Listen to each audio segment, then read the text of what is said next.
안녕하세요. 사연을 부탁해입니다. 오늘의 사연을 소개하겠습니다. 요즘 들어 가지 많은 나무에 바람 잘 날 없다는 말이 문득문득 떠오릅니다. 제가 이런 이야기를 하면 자식이 많은 건가 지레짐작 하시는 분도 계시겠지만 저는 형제를 낳아서 키우고 결혼까지 시켰어요. 누군가는 자식 둘을 가지고 가지 많은 나무에 바람 잘 날 없다는 말을 하는 제게 엄살 부리지 말고 가만히 있으라고 하는 분들도 있지만 자식 둘을 결혼시키고 이런저런 일을 겪다 보니 저도 모르게 한탄 섞인 한숨과 함께 그 말을 되풀이하고 있습니다. 아들 둘은 자라는 동안 속 한 번 썩이지 않았고 좋은 학교 좋은 직장에 단번에 들어가졌어요. 그러다 보니 지인들이 제게 복이 참 많은 팔자라며 부러워했지만 두 아들을 결혼시키고 며느리가 들어오니 내 배 아파 낳은 자식들과는 많이 다르다는 것을 느꼈습니다. 우선 저는 남편을 잘 만나서 사는 내내 평화로운 삶을 살았는데요. 남편이 시부모님께 물려받은 유산도 있었고 그 유산으로 남편이 열심히 투자도 해서 나름 풍족하게 살았습니다. 시부모님 또한 투자에 많은 관심이 있던 분들로 금값이 떨어질 때면 금을 사서 모아두곤 했어요. 남편 또한 그런 두 분의 모습을 보고 자랐던지라 금을 사 모으는 취미가 있다고 할 정도로 금값이 떨어지면 금을 사서 모았습니다. 시어머님이 돌아가실 때 그 모든 금을 제게 주기도 하셨으니 우리 집에는 크지도 그렇다고 작지도 않은 금고까지 있답니다. 물론 남편은 부동산에도 관심이 많다 보니 회사를 다니면서도 열심히 투자를 했고 돌아가신 시부모님과 남편 덕분에 지금은 여유로운 생활을 하고 있습니다. 남편의 성품은 한눈 한번 판 적 없이 자상하고 마음이 따뜻한 사람이기에 우리 부부는 시간이 날 때마다 두 아들을 데리고 여행도 참 많이 다녔어요. 그런 남편에게는 꼭 이루고 싶은 꿈이 있었는데요. 평생을 아파트 생활만 하다 보니 멋진 단독주택을 지어서 1층은 우리 부부가, 그리고 2층은 첫째네, 3층은 둘째네와 함께 살길 바랐습니다. 어느 날 둘째까지 취업을 하자 남편이 넌지시 말을 꺼냈어요. 여보, 이제 자식들이 취업도 다 하고 있으니까 결혼만 시키면 우리가 할 일은 다 끝나는 거네. 당신 그동안 아들 둘 키우느라 고생 많았어. 나는 집에서 살림한 거밖에 없는데 내가 한 게 뭐가 있다고 그래. 당신이야말로 회사 다니면서도 열심히 공부하느라 고생이 많았지. 당신이 없었으면 그 모든 게 가능하기나 했겠어. 당신이 자식들 잘 키워줬으니 나도 맘 놓고 일도 하고 공부도 했던 거지. 이제 다 키웠으니 자식들 결혼시켜서 손주들 재롱 보고 살고 싶구만. 그래서 말인데 전에 했던 말 기억나지? 전에 했던 말이라니? 그때 내가 단독주택 지어서 다 같이 살고 싶다는 말 한 적 있잖아. 사실 그게 우리 아버지 소원이기도 했는데 동생들이 기겁을 해서 우리만 부모님이랑 같이 살았잖아. 남편이 허공을 응시한 채 미간을 잔뜩 찌푸렸는데요. 사실 단독주택을 지어서 다 같이 살고 싶다는 꿈은 시아버님의 꿈이기도 했습니다. 하지만 두 동서의 반대로 인해 우리만 두 분의 말을 들어드렸는데요. 시아버님은 단독주택을 지어서 살고 싶어 하셨지만 두 동서가 기겁을 한 채 펄쩍펄쩍 뛰고 난리를 치자 하는 수 없이 우리만 시부모님 아파트 위층에 살았습니다. 시부모님은 워낙 좋은 분들이셨기에 두 동서가 왜 그리도 펄쩍펄쩍 뛰는지 이해가 되지 않았지만 시부모님이랑 가까이 산다는 게 결코 쉬운 일은 아니었기에 시부모님도 더 이상 강요하진 않았어요. 그래서 그랬을까요? 남편은 아들 며느리 그리고 손주들과 함께 살고 싶어 했습니다. 남편이 여전히 허공을 응시한 채 어렵게 입을 뗐어요. 인생이 참 긴 줄 알았는데 살아보니 아주 잠깐이잖아. 부모님 두 분 다 그렇게 허망하게 돌아가시는 거 보니까 남은 생은 가족들과 알차게 살고 싶네. 그래도 그게 우리 뜻대로 되는 게 아니잖아. 저번에 물어보니까 지훈이랑 정훈이는 흔쾌히 그렇게 하겠다고 했거든. 여보, 우리 아들들이야 당연히 그러겠다고 하겠지만 당신도 알다시피 자식들이 문제가 아니고 며느리가 문제잖아. 며느리들이 싫다고 하면 어쩔 수 없는 거야. 그러니까 너무 기대하고 그러지 마. 기대가 클수록 실망도 클 수밖에 없으니까. 물론 남편이 듣기 좋은 소리를 해줄 수도 있었겠지만 어디 세상사가 마음대로 되던가요. 차라리 전혀 기대하지 않고 있다가 그리 되면 더할 나위 없이 좋겠지만 잔뜩 기대하고 있다가 안 된다는 소리를 들으면 실망감이 더욱 클 테니까요. 하지만 남편은 희망과 꿈에 부풀어 있었습니다. 그런 남편의 긍정적인 마음이 통하기라도 했던 것일까요? 첫째가 결혼하기 전 며느리를 불러서 물었더니 너무나도 흔쾌히 같이 살고 싶다고 했습니다. 그럼 단독주택에서 함께 사는 거예요? 저야 너무 좋죠.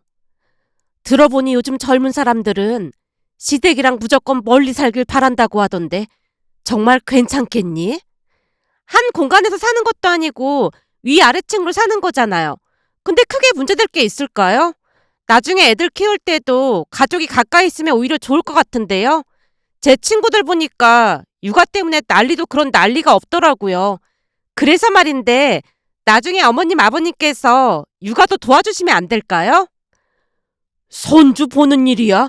당연히 도와줄 수 있지. 큰며느리가 어찌나 해맑게 대답을 하던지 남편이 크게 반기며 대답했습니다. 그럼 저는 단독주택에서 사는 거 완전 찬성이에요. 요즘 집값도 엄청 비싸다고 하는데 이런 기회가 어딨겠어요. 제가 오히려 어머님 아버님께 감사 인사를 드려야 할 것 같은데요. 마치 흥겨운 가락에 어깨가 절로 들썩이듯 큰며느리가 큰 목소리로 대답했습니다. 큰며느리는 싹싹하고 밝은 성격이었던지라 대화를 하는 내내 남편의 입꼬리가 저절로 올라가 있었어요. 그날 큰며느리를 데려다주고 집에 들어오던 큰아들에게 물었습니다. 혹시나 현서가 우리 눈치를 봐서 그런 말 한 건 아닌지 걱정이 된다. 그렇잖아도 데려다주면서 물어봤더니 현서도 전부터 단독주택에 살고 싶었다고 하면서 진짜로 좋아했어요. 그게 정말이야? 그럼요. 데려다주던 중에 친구랑 통화하는 소리 들었는데 자랑까지 하면서 정말로 좋아했어요. 그래? 정말 다행이다. 나는 또 괜시레 우리가 욕심을 부린 게 아닌가 걱정이 됐거든. 현서 성격이 워낙 낙천적이다 보니까 같이 살면 엄마 아버지도 좋을 거예요. 단 한 가지 말이 너무 많아서 시끄러운 게 흠이긴 하지만 엄마 아버지도 딸이 있었으면 했잖아요. 현서가 아주 제격일 거예요. 곰보다 여우가 낫다는 말이 괜히 있는 게 아니야. 난 말도 없이 뚱하게 있는 것보다는 현서같이 밝은 애가 좋더라고. 아까 보니까 네 아버지 입이 내내 귀에 걸려 있더라고. 현서가 우리 집이랑 아주 잘 맞는 것 같아. 싹싹한 큰며느리가 마음에 쏙 들었던지라 제가 칭찬을 늘어놓고 있자 큰아들이 머쓱하게 머리를 긁적이다 방으로 들어갔습니다. 그렇게 큰아들과 큰며느리는 곧 결혼을 했고 우리는 미리 알아봐둔 단독주택을 리모델링해서 얼마 뒤 그곳으로 이사를 했어요. 그때까지 작은 아들은 사귀는 사람이 없었지만 혹시 몰라서 3층까지 리모델링을 새로 했고 작은 아들 혼자 3층에서 지냈습니다. 그 뒤 또다시 시간이 얼마나 지났을까요? 어느 날 작은 아들이 작은 며느리를 인사시켰는데요. 작은 며느리는 큰 며느리와는 정반대의 성격이었습니다. 무뚝뚝하고 말이 없을 뿐만 아니라 얼굴 표정만 봤을 때는 도무지 속을 알 수 없었다고 해야 할까요? 작은 며느리가 돌아가자마자 남편이 방으로 불러서 들어갔더니 말을 꺼낼 듯 말 듯 한숨을 내쉬었습니다. 저기, 당신이 보기엔 어떤 것 같아? 글쎄, 도통 말이 없어서 속을 알 수가 없겠더라고. 당신도 그랬지? 나도 그런 생각이 들더라고. 아까 내가 결혼하고 3층에 들어와서 사는 건 어떻겠냐고 물었을 때 대답을 하긴 했던 거야. 워낙 뚱하게 있다 보니 대답을 한 건지 안 한 건지도 모르겠네. 알았다고 대답을 하긴 했던 것 같은데 내가 보기엔 영 마음에 안 드는 눈치 같더라고. 그렇지. 마음에 안 드는 눈치 같았지? 내 생각에는 그냥 큰애네만 데리고 사는 게 좋을 것 같아. 괜히 들어오라 마라 했다가 결혼 안 한다고 하면 큰일이잖아. 그것도 우리 욕심인 것 같고 말이야. 그러게 말이야. 그래야겠구만. 남편이 입을 굳게 다물고 또다시 한숨을 내쉬었습니다. 잠시 후 작은 아들이 집으로 들어오자마자 눈치를 살피다 물었어요. 정훈아, 아까 우리가 3층에서 사는 건 어떻겠냐고 물었더니 예지가 대답을 하긴 하던데 억지로 대답한 거지? 아, 그게 생각할 시간이 조금 필요한 것 같아요. 그게 강요해서 될 일이 아니니까 강요하지 말고 싫다고 하면 따로 신혼집 구해서 살 생각해. 근데 아까 제가 3층 보여주니까 마음에 들어하는 눈치긴 했으니까 생각할 시간을 좀 주고 싶어요. 그러니까 너무 걱정하지 마세요. 작은 아들 말에 제가 애써 미소 지으며 고개를 끄덕였는데요. 한 30분쯤이 지났을 무렵 큰며느리가 내려와서 물었어요. 어머님, 도련님도 3층에서 살게 되는 거예요? 아직 확실하진 않은 것 같아. 아까 표정 보니까 반기는 얼굴이 아닌 것 같길래 여쭤봤어요. 그렇잖아도 정훈이한테 살기 싫다고 하면 굳이 들어와서 살지 말라고 했어. 그런 거 보면 넌 참 대단해. 제가 뭐가 대단해요? 그때 인사 왔을 때 2층에 살 거라고 바로 대답했잖니. 그게 결코 쉬운 일이 아닌데 대단한 거지. 어머님, 아버님 두 분이 쉽사리 시켰으면 저도 절대 그럴 생각 안 했을걸요? 그치만 딱 보자마자 두 분이 좋은 분들인 거 알았거든요. 옥상에서 고기도 구워 먹을 수 있고 이런 좋은 집이 어딨겠어요? 저는 지금도 대만족이에요. 시부모랑 같이 살다 보면 불편할 게 많을 텐데 말만이라도 참 고맙구나. 어머님, 아버님 같은 분들이라면 평생을 같이 살 수도 있을 것 같아요. 큰며느리의 말에 저도 모르게 입꼬리가 올라가고 말았는데요. 보면 볼수록 참 싹싹하고 긍정적인 아이라는 생각만 들었습니다. 그러다 보니 큰며느리에 비해 작은 며느리는 뭔가 어둡고 우중충해 보일 수밖에 없었습니다. 하지만 우리의 예상을 뒤엎고 작은 아들 부부도 3층에 들어와서 살겠다고 했습니다. 순간 말을 잘못 들었나 싶어서 제가 다시 물었어요. 그러니까 예지가 3층에서 살겠다고 했단 말이야? 혹시 네가 강요한 건 아니고? 엄마, 예지 성격이 아니면 아니고 기면 긴 성격이에요. 싫으면 절대로 들어온다고 안 했을걸요? 그래? 그럼 다행이긴 한데 넌 예지 어디가 마음에 든 거니? 갑자기 그건 왜 묻는 거예요? 아니 그게 아무리 봐도 너랑 맞는 구석이 하나도 없는 것 같아서 그렇지. 작은 아들 눈을 피한 채 대충 둘러댔습니다. 혹여나 제 속내를 들킬까봐 걱정이 됐거든요. 그런 제 마음을 눈치챘던 것인지 아들이 조용히 대답했어요. 처음 봤을 때는 예지가 무뚝뚝하고 그래 보일 수도 있지만 시간이 지나면 엄마 아버지도 예지가 어떤 사람인지 알게 될 거예요. 저도 처음에는 오해 많이 했거든요. 근데 부장님이 예지 칭찬을 그렇게나 많이 하더라고요.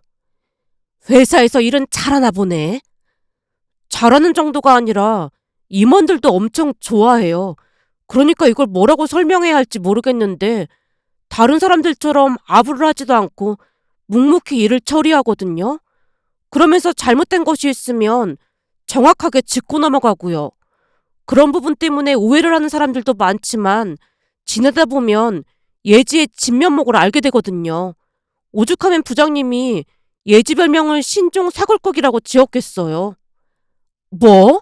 신종 사골국이라니? 그건 또 무슨 소리야? 부장님이 사골국을 엄청 좋아하거든요. 근데 이 사골국은 푹 우려내야 제맛이 나잖아요.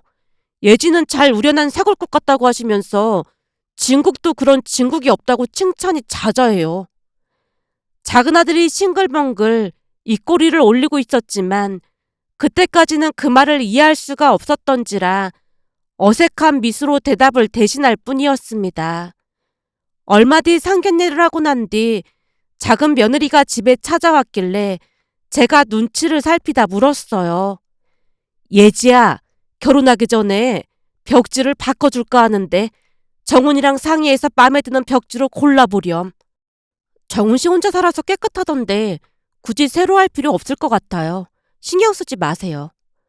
그래도 신혼집인데 새로 해야 하는 거 아닐까? 괜찮아요. 역시나 작은 며느리 목소리는 냉랭하기 그지없었습니다. 하지만 3층에 들어와서 살아주는 것만으로도 고맙다는 생각이 들었기에 혹시나 작은 며느리가 불편하지는 않을까 많은 신경을 썼어요. 몇 달 뒤 작은 아들 부부도 결혼식으로 올렸고 3층에서 나름 잘 살았습니다. 물론 큰 며느리처럼 살갑게 행동하진 않았지만 한 달에 한두 번씩 내려와서 같이 식사도 했기에 우리도 큰 불만은 없었어요. 그러던 어느 날은 동생이 집에 놀러 왔다가 제게 물었어요. 언니, 작은 며느리는 아직도 뚱한 거야? 말이 없어서 그렇지 뚱한 건 아니지. 내가 보기엔 뚱한 게 불만이 가득한 얼굴이던데 굳이 3층에서 살게 할 필요가 뭐가 있어? 그냥 나가 살라고 하는 게 낫지 않을까? 거기다 3층에 살면서 거의 내려오지도 않는다면서. 같은 건물에 살긴 하지만 살림 나간 거나 마찬가지인데 그게 당연한 거 아니겠어? 보니까 큰 며느리는 수시로 왔다 갔다 하는 것 같길래 하는 말이야. 가만 보면 큰 며느리 성격이 참 좋은 것 같아. 요즘 그런 며느리 찾아보기 쉽지 않다니까. 그렇긴 하지. 나도 큰 며느리가 편하긴 해. 내가 볼 때는 언니가 돌아가신 사돈어르신 두 분께 참 잘했잖아. 그러다 보니까 두 분이 큰 며느리로 현서를 보내준 게 아닌가 싶어. 나한테도 어쩜 그리도 싹싹한지 보고만 있어도 부럽다니까. 큰 며느리가 시이모인 동생에게도 참 잘했다 보니 동생도 입에 침이 마르도록 큰 며느리 칭찬을 했습니다. 하지만 10길 물 쏘고 알아도 한 길 사람 속은 모른다고 했던가요. 얼마 뒤 우리 가족에게 어마어마한 일이 일어났습니다. 그 일의 시작은 제가 무릎 수술을 하면서 시작이 됐어요. 평소 무릎이 자주 아파서 병원을 다녔는데요. 어느 날부터 통증이 더욱 심해져 갔고 의사가 무릎 수술을 해야 한다고 했습니다. 연골에 문제가 생겼다고 했으니까요. 결국 수술 날짜를 잡아놓고 제가 땅이 꺼져라 한숨을 내쉬었어요. 당신처럼 회사를 다닌 것도 아니고 나름 편하게 살았는데 무릎 수술이 웬 말인지 모르겠어. 그때 당신이 어머니 병간호하면서 무리했던 것 때문에 그런 게 아닌가 싶어. 어머니가 움직임도 없다 보니까 살도 더 쪄서 어마어마하셨잖아. 내가 있어야 했는데 당신한테 정말 미안하네. 낮에는 내내 간병 있었는데 무슨 그런 말이 있어. 거기다 당신도 퇴근 후에 많이 도와줬잖아. 그래도 그게 늘 걸렸거든. 내가 볼 때는 그때부터 당신 무릎이 안 좋아진 것 같아서 너무 미안해. 여보, 어머님이 나한테 좀 잘하셨어. 우리 친정이 형편이 어려워서 혼수도 제대로 못 해왔지만 어머님이 걱정하지 말라면서 안심시켜 주셨잖아.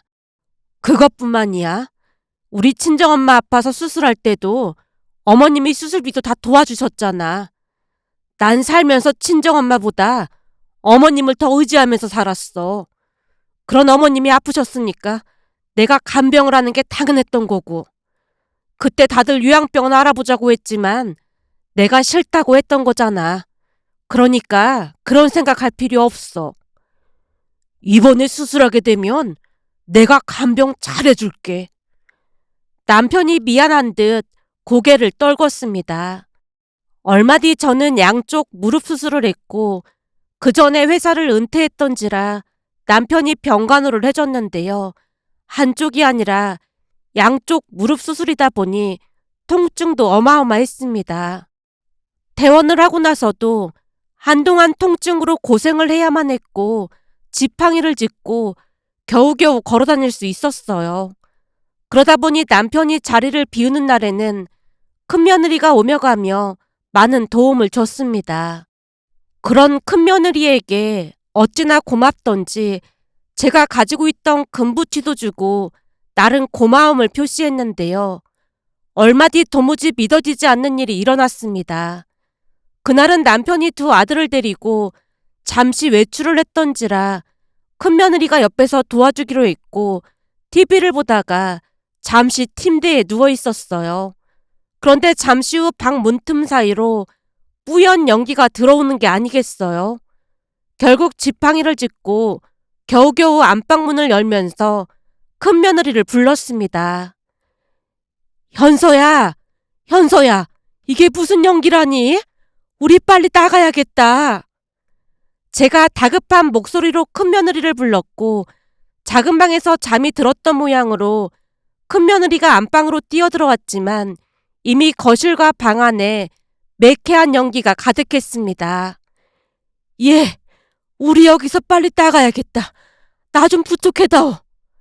매캐한 연기 때문에 제가 힘겹게 입을 뗐는데요. 큰며느리가 도무지 믿어지지 않는 행동을 했습니다. 안방에 있던 금고를 냉큼 집어 들었거든요. 그 모습에 제가 손을 내저으며 다급하게 입을 뗐어요. 현서야, 지금 금고가 문제가 아니라 나 좀 부축해다오.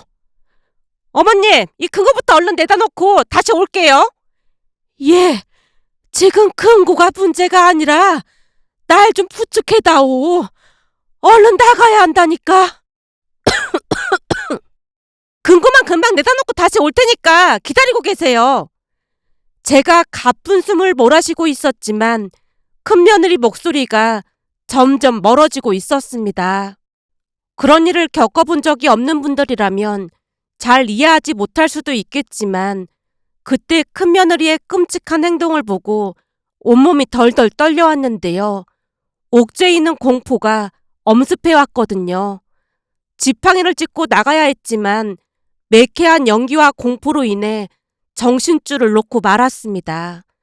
그러면서 남편과 두 아들 얼굴이 눈앞에 스쳐 지나갈 때쯤 누군가의 목소리가 들려왔어요.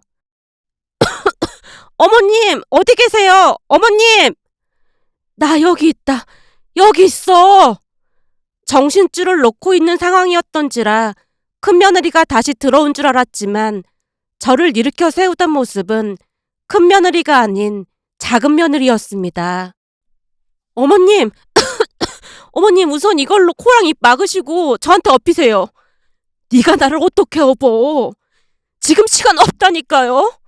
순간 작은 며느리가 저를 덥석 들쳐엎는 게 아니겠어요? 그리고는 그 깡마른 몸으로 한 발 한 발 간신히 발걸음을 옮겼습니다. 곧 현관문을 통해 1층으로 나왔는데요. 작은 며느리가 무너지듯 바닥에 주저앉았어요. 예, 너 괜찮은 거니? 어머님, 괜찮으세요? 늦게 와서 죄송해요. 그러면서 작은 며느리 얼굴을 봤더니 이미 눈물 범벅이었습니다. 그 모습에 저도 눈물이 왈칵 쏟아졌지만 이를 악물고 물었어요. 넌 괜찮은 거야? 저는 괜찮은데 온통 연기가 가득해서 어머님 잘못되신 줄 알고 너무너무 무서웠어요. 늦게 내려와서 정말 죄송해요. 다 제 잘못이에요. 빨리 알아차렸어야 했는데 제 잘못이에요. 아니다. 너 아니었으면 나는 이미 저승으로 갔을 거야. 네가 나를 살린 거야. 늦게 내려와서 정말 죄송해요. 큰 충격으로 인해 작은 며느리 얼굴이 하얗게 질린 채 몸을 사시나무 떨듯 떨고 있었어요. 제가 그런 작은 며느리 손을 와락 잡고는 눈물을 떨궜습니다. 네 잘못이 아니야. 고맙다 고마워. 우리 할머니처럼 어머님도 잘못되신 줄 알고 너무너무 무서웠어요. 라는 말을 끝으로 작은 며느리가 중심을 잃고 쓰러졌습니다. 예지야! 예지야! 제가 있는 힘껏 작은 며느리를 불렀더니 어느샌가 큰 며느리가 다가왔어요. 어머님, 금고는 무사해요. 그리고 곧 119가 올 거예요. 제가 모시러 가려고 했는데 어떻게 나오신 거예요? 큰 며느리가 그 특유의 싹싹한 말투로 제게 묻고 있었는데요. 정신줄을 놓고 있어서 그랬던 것인지는 모르겠지만 큰 며느리 이가가 올라가 있다는 착각마저 들었습니다. 곧 구급차가 도착을 했고 작은 며느리와 저는 병원으로 갔습니다. 병원에 도착을 하고 얼마 뒤 남편과 두 아들이 병원으로 뛰어들어왔습니다. 여보, 당신 괜찮은 거야? 엄마, 괜찮으세요? 여보, 예지 어떤지 좀 봐줘봐. 예지는 괜찮은 거야? 제 말이 끝나자마자 기다렸다는 듯이 큰 며느리가 대답했어요. 어머님, 동서는 괜찮으니까 걱정하지 마세요. 넌 꼴도 보기 싫으니까 당장 나가. 네? 그게 무슨 말씀이세요? 글쎄 네 얼굴 보면 소름 끼치니까 당장 나가라고. 어찌나 큰 소리를 쳤던지 병실안이 쩌렁쩌렁 울렸습니다. 여보, 당신 괜찮은 거야? 여보, 저 인간 좀 여기서 내보내줘. 쟤 때문에 우리 예지까지 큰일 날 뻔했다니까. 큰 며느리가 뭘 어쨌다고 그래. 남편이 큰 며느리와 저를 번갈아가며 바라봤어요. 집안에 매캐한 연기가 가득한데 저 인간이 난 죽던 말던 내버려두고 근거부터 안고 나갔다니까. 뭐? 그게 정말이야? 예지 아니었으면 난 이미 이 세상 사람이 아니었을 거야. 소름 끼쳐서 제 얼굴 못 보겠으니까 당장 내보내란 말이야. 네 시어머니 말이 사실이냐? 아니 그게 저는 연기가 그렇게 빨리 찰 줄 몰랐어요. 금고에 금이며 기존품이 어마어마할 텐데 그거 다 타버리면 안 되잖아요. 금고만 내다 놓고 바로 다시 들어가서 모시고 나오려고 했어요. 그걸 지금 말이라고 하는 거야? 아니, 저도 깜빡 잠이 들었다 깼다 보니 정신이 없어서 그랬던 거예요. 어머님, 제가 잘못했어요. 용서해 주세요. 네 시어머니 말 못 들었어? 당장 여기서 나가! 이번에는 남편이 우레 같은 소리로 말을 했고 큰 며느리가 입을 삐죽이며 병실 밖으로 나갔습니다. 큰 며느리가 나가자마자 있었던 일을 자세히 말했더니 남편 얼굴이 사색이 된 채 말을 잇지 못했어요. 잠시 후 작은 아들이 다가왔기에 다급한 목소리로 물었습니다. 정은아, 예지는 괜찮은 거지? 네, 연기를 조금 마시긴 했다는데 괜찮은 것 같아요. 근데 많이 놀란 상태라 치료를 좀 받아야 할 것 같아요. 어디를 많이 다친 거야? 제가 눈을 커다랗게 뜨고 작은 아들을 뚫어져라 바라봤는데요. 작은 아들이 숨을 들이키며 입을 뗐어요. 사실은 오래전에 예진의 할머님 댁에 불이 나서 예진의 할머님이 예지를 구하시다가 돌아가셨거든요. 그때 트라우마로 여전히 불만 보면 무서워하는데 그 연기를 뚫고 엄마를 얻고 나왔다면서요. 예지 입장에서는 어마어마한 공포심을 느꼈을 거예요. 혹시나 엄마도 할머니처럼 돌아가실까봐 너무너무 무서웠다고 했거든요. 세상에나, 이를 어쩌면 좋다니. 저도 모르게 병원 침대 시트를 3개 움켜잡았는데요. 작은 며느리가 얼마나 놀랐을지 생각하니 숨이 턱하고 막혀왔거든요. 그 뒤 작은 며느리는 한동안 심리치료까지 받아야만 했습니다. 그러다 어느 날은 작은 며느리가 놀라운 말을 꺼냈어요. 그날 어머님께서 네 잘못이 아니야 라고 해주셨잖아요. 근데 연기를 마셔서 그랬던 건지는 잘 모르겠지만 얼핏 할머니 얼굴이 보였어요. 그러면서 할머니가 제게 하고 싶었던 말이 아니었을까 하는 생각이 들면서 저도 모르게 정신을 잃었던 것 같아요. 할머니도 네가 잘 살길 바라고 계실 거야. 제가 조금 더 빨리 알아차렸어야 했는데 정말 죄송해요. 아니다. 그 와중에 사람이 어떻게 되든 말든 근거만 가지고 튄 인간도 있는데 네가 미안할 게 뭐가 있다고 그래. 제 말에 작은 며느리가 고개를 떨군 채 어쩔 줄을 몰라 하고 있었는데요. 남편이 제 손을 잡으며 말렸습니다. 우리 앞으로 그 인간 얘기는 안 하기로 했잖아. 내가 부하가 나서 그래. 어쩜 그 선한 얼굴을 하고는 그런 짓을 할 수가 있어. 지은이가 이혼 신청서 법원에 제출했다고 하니까 당신도 이제 그만 있도록 해. 걔 얘기할 때마다 얼굴이 아른거려서 소름 끼친단 말이야. 제가 힘겹게 고개를 끄덕였습니다. 사실 그 사건 이후로 큰아들이 도저히 같이 못 살겠다며 이혼 요청을 했고 둘은 얼마 뒤 이혼을 하게 됐거든요. 물론 큰며느리가 울며불며 제게 매달리기도 했지만 그날 금고를 안고 멀어져 가던 큰며느리의 모습이 도무지 잊혀지지가 않았어요. 그러면서 10길 물속은 알아도 한 길 사람 속은 모른다는 말이 떠올랐는데요. 그동안 큰며느리가 철저히 가면을 쓰고 있었던 것인지 아니면 우리가 사람 볼 줄 몰랐던 것인지 혼란스럽기까지 했습니다. 며칠 전 동생이 찾아와서 한껏 목소리를 낮춘 채 물었어요. 그날 불이 난 게 큰며느리가 가스렌지에 찌개를 올려놔서 그랬다며. 내가 곰곰이 생각해봤는데 혹시 고의적으로 그런 거 아니었을까? 아무리 그래도 고의적으로 그랬을 리가 있겠어. 매캐한 연기가 가득한데 시어머니를 남겨두고 근거만 챙겨서 나간 것만 해도 뭔가 이상하다니까. 암튼 그동안 작은 며느리 이상하다고 한 거 취소야, 취소. 나도 앞으로 예지한테 무조건 잘해줄 참이야. 동생이 절레절레 고개를 내저었습니다. 그러면서 아직도 제 자신이 많이 부족하다는 생각과 함께 작은 며느리에게 고마운 마음을 전하고 싶어 이렇게 글 남겨봅니다. 오늘의 사연은 여기까지였습니다. 즐겁게 보셨다면 구독, 좋아요 부탁드립니다. 고맙습니다.